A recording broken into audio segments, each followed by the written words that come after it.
वफाकी वज़ीर दाखिला मोहसिन नकवी की हिदायत पर खुसूसी सिक्योरिटी फीचर्स के हामिल बेफाम मुतारिफ कराने का फैसला। पहली बार 10 साल से ज़्यादा उम्र के बच्चों के लिए खुसूसी बेफाम मुतारिफ कराए जाएंगे।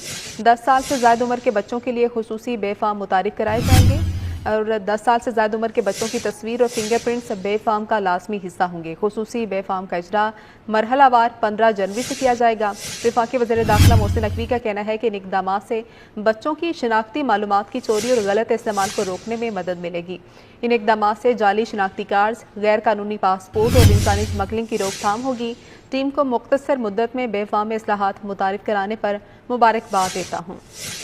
वज़ीर दाखिला मोहसिन नकवी की हिदायत पर खुसूसी सिक्योरिटी फीचर्स के हामिल बेफाम मुतारिफ कराने का फैसला किया गया। पहली बार 10 साल से ज़्यादा उम्र के बच्चों के लिए खुसूसी बेफाम मुतारिफ कराए जाएंगे। 10 साल से ज़्यादा उम्र के बच्चों की तस्वीर और फिंगरप्रिंट्स बेफाम का लाजमी हिस्सा होंगे। खुसूसी बेफाम का इजरा मरहलावार 15 जनवरी से किया जाएगा। वज़ीर दाखिला मोहसिन नकवी का कहना है कि इन इक़दामात से बच्चों की शनाख्ती मालूमात की चोरी और गलत इस्तेमाल को रोकने में मदद मिलेगी। इन इक़दामात से जाली शनाख्ती कार्ड्स, गैर कानूनी पासपोर्ट और इंसानी स्मगलिंग की रोकथाम होगी। टीम को मुख्तसर मुद्दत में बेफाम इस्लाहात मुतारिफ कराने पर मुबारकबाद देता हूँ।